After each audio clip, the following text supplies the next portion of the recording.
صلی اللہ علی النبی الومی صلی اللہ تعالی علیہ وسلم۔ آدم علیہ السلام کا مہر 10 بار درود شریف پڑھنا تھا۔ اللہ عز و جل نے جب حضرت آدم علی نبینا علیہ السلام کو پیدا فرمایا تو آنکھ کھولتے ہی عرش پر محمد مصطفیٰ صلی اللہ علیہ وسلم کا اسم گرامی لکھا ہوا دیکھا، عرض کیا یا اللہ عز و جل تیری بارگاہ میں کوئی مجھ سے بھی زیادہ عزت والا ہے؟ ارشاد باری ہوا ہاں، اس نام والا پیارا حبیب صلی اللہ علیہ وسلم جو کہ تیری اولاد میں سے ہوگا، میرے نزدیک تجھ سے بھی زیادہ عزیز ہے۔ اے پیارے آدم، اگر میں اپنے حبیب کو پیدا نہ فرماتا تو نہ آسمان پیدا کرتا، نہ زمین، نہ جنت پیدا کرتا اور نہ دوزخ۔ پھر جب اللہ عز و جل نے حضرت آدم علیہ السلام کی مبارک پسلی سے حضرت حوا رضی اللہ تعالی عنہا کو پیدا فرمایا تو آدم علیہ السلام نے دیکھا، چونکہ اللہ عز و جل نے حضرت آدم علیہ السلام کے جسم اطہر میں شہوت بھی پیدا فرما دی تھی۔ آدم علیہ السلام نے عرض کیا یا اللہ عز و جل میرا اس کے ساتھ نکاح کر دے۔ ارشاد باری ہوا اس کا مہر ادا کرو۔ عرض کیا مولا اس کا مہر کیا ہے؟ فرمایا جو عرش پر نام نامی لکھا ہے، اس نام والے میرے حبیب صلی اللہ علیہ وسلم پر 10 بار درود پاک پڑھو۔ عرض کی یا اللہ عز و جل اگر درود شریف پڑھوں تو حوا رضی اللہ تعالی عنہا کے ساتھ میرا نکاح کر دے گا؟ فرمایا ہاں۔ تو حضرت آدم علیہ السلام نے درود پاک پڑھا اور اللہ عز و جل نے ان کا حضرت حوا رضی اللہ تعالی عنہا کے ہمراہ نکاح کر دیا۔ سبحان اللہ سبحان اللہ۔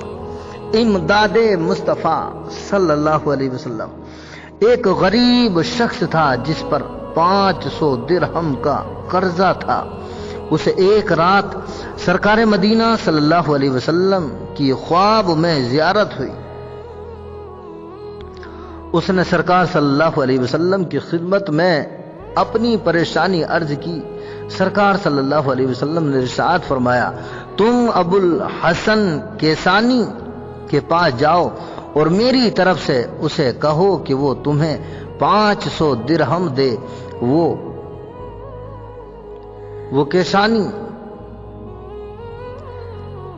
وہ یشا پور میں ایک سخی مرد ہے، ہر سال 10,000 غریبوں کو کپڑے دیتا ہے۔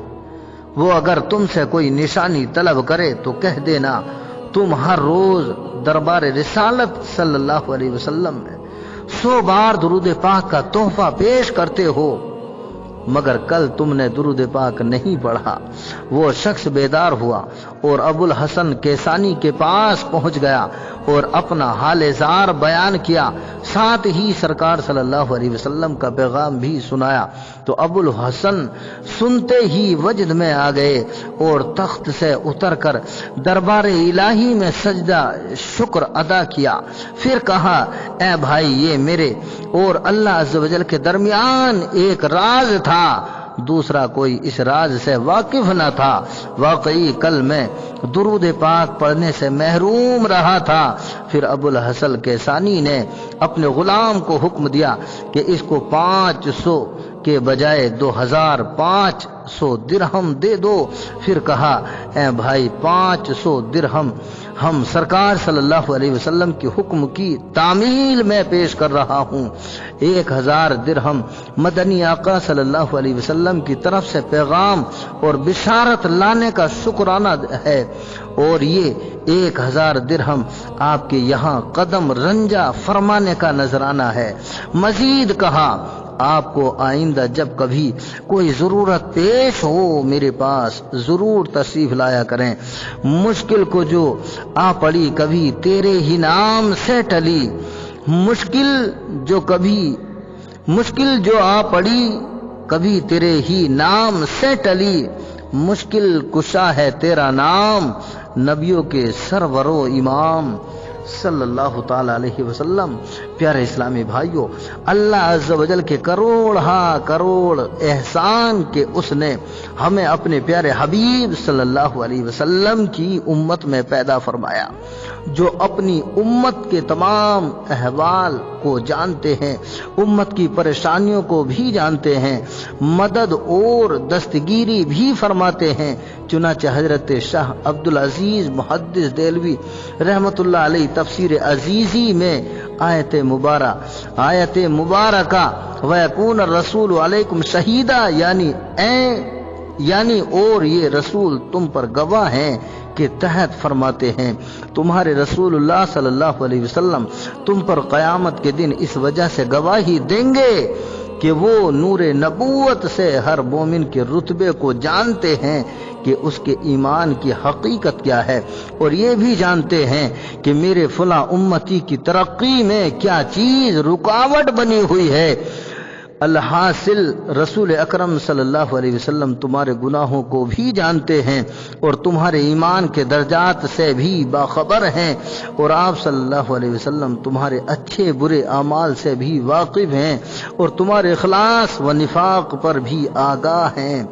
और कोई गैब क्या तुमसे नीहा हो भला, और कोई गैब क्या तुमसे नीहा हो भला, जब न खुदा ही छुपा तुम पे करोड़ों दुरूद, जब न खुदा ही छुपा तुम पे करोड़ों दुरूद, दिल करो ठंडा मेरा वो कफे पा चांद सा, दिल करो ठंडा मेरा वो कफे पा चांद सा, सीने पे रख दो जरा तुम पे करोड़ों दुरूद। प्यारे इस्लामी भाइयों, ताजदार मदीना सल्लल्लाहु अलैहि वसल्लम ने ईद करा दी। हजरत शेख अबुल हसन बिन हारिस लईसी रहमतुल्लाह अलैह, जो कि पाबंद शरीयत मुत्तबा सुन्नत और दुरूद शरीफ की कसरत करने वाले बुजुर्ग थे, फरमाते हैं मुझ पर गर्दिश के दिन आ गए, फुकरा तंग दस्ती यहाँ तक के बढ़ी के फाका की नौबत आ गई, तंग दस्ती यहाँ तक बढ़ी कि फाका की नौबत आ गई। इसी आलम में फाका मस्ती में ईद की रात आ गई। मैं बेहद परेशान था कि सुबह ईद का दिन है, बच्चों के लिए ना कोई नए कपड़े हैं और ना ही खाने पीने की चीजें हैं। अभी रात की चंद घड़ियां गुजरी होंगी कि किसी ने दरवाजे पर दस्तक दी। जब मैंने दरवाजा खोला तो हाथों में किंदीलें उठाए कुछ लोग दरवाजे पर खड़े हैं।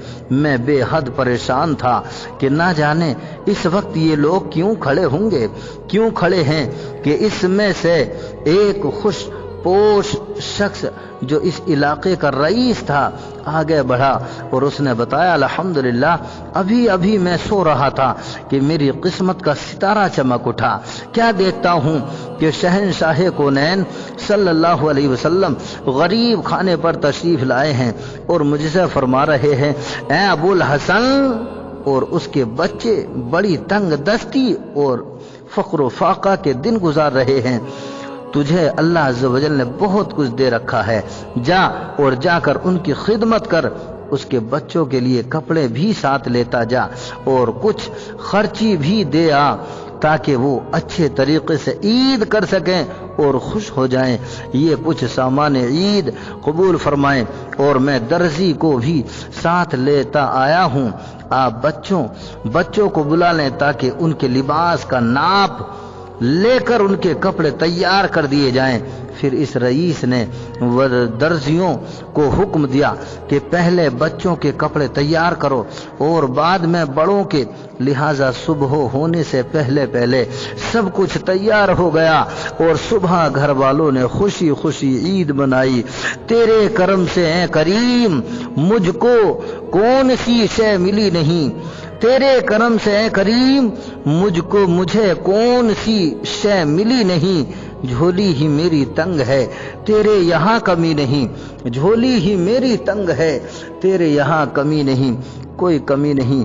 प्यारे आका सल्लल्लाहु ताला अलैहि वसल्लम जिसे चाहें नजरे करम फरमा दें, जिस पर चाहें अपना करम कर दें, जिस पर चाहें रहमत बरसा दें, جس پر چاہیں بے حساب عطا کر دیں۔ یہ پیارے اسلامی بھائیوں، اللہ تبارک و تعالیٰ کے محبوب ہیں، جسے چاہیں جو عطا کر دیں۔ اللہ تعالی ہم سب کو عمل کی توفیق عطا فرمائے۔